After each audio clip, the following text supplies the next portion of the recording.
Competence went out of fashion years ago. It's estimated that 87% of all people in all professions are incompetent. I think it's higher, actually.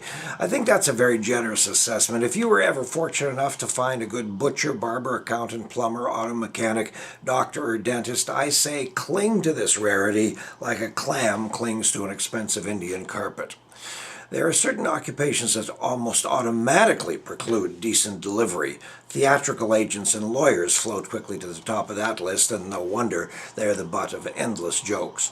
Go explain what has become common practices for that army of alleged experts who come to your house or apartment to fix things, or say they're going to. Has any painter or electrician ever arrived when he said he would? I mean, ever?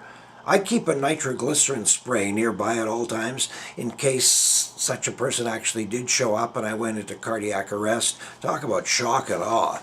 The exceptions are memorable. Now, for 23 years, I drove a 1993 Mazda, and it ran like a clock. I got it serviced regularly at my little local garage, and these guys were a gem. If the problem was something small like a burnt-out headlamp, hey, they just did it in 5 minutes and never charged me. If it's a big deal, they explain the whole mishigas, and they get it done with dispatch, and then they cut the bill by 5 or 10% because I'm a regular customer. Now I got this fancy new car, so that's a whole other story. When my original 4-year lease on that car was up, I called the auto club and asked, is it true that for a small fee you get someone to, check out if this car is really worth buying? And they said, yes, all you have to do is bring it to this location in some obscure suburb. I said, look, I know the city inside out, but get me outside of Boundary Road, I'm lost.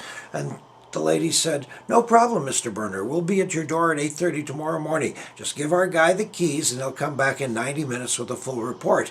I was flabbergasted. The guy showed up as advertised, returned 90 minutes later with an 80-point analysis of the car. Zero problems, 100% gold. When I told him what the dealer was asking for the buyout, this is how he put it. He said, let me put it to you this way, sir. If you don't buy this car today, I will. Vancouver is much like Seattle. These two cities exist largely for espresso. Most cafes and baristas have no idea what they're doing. None. But any joint worth its cinnamon sprinkles remembers you after the second visit, and they're practically making your dark brown drink as you walk through the door. Now that's my kind of town. Now both my family doctor and my cardiologist miss the occasional beat, but they have won me over with their warm and caring personalities, and though sometimes I question their choices for me, they have successfully kept me on the right side of the grass at this moment so far.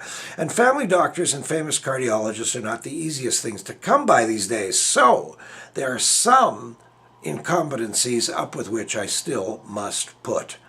Pickle. A good tradesman or professional anything is a rare creature. If you find one, put him under lock and key for when you really need him.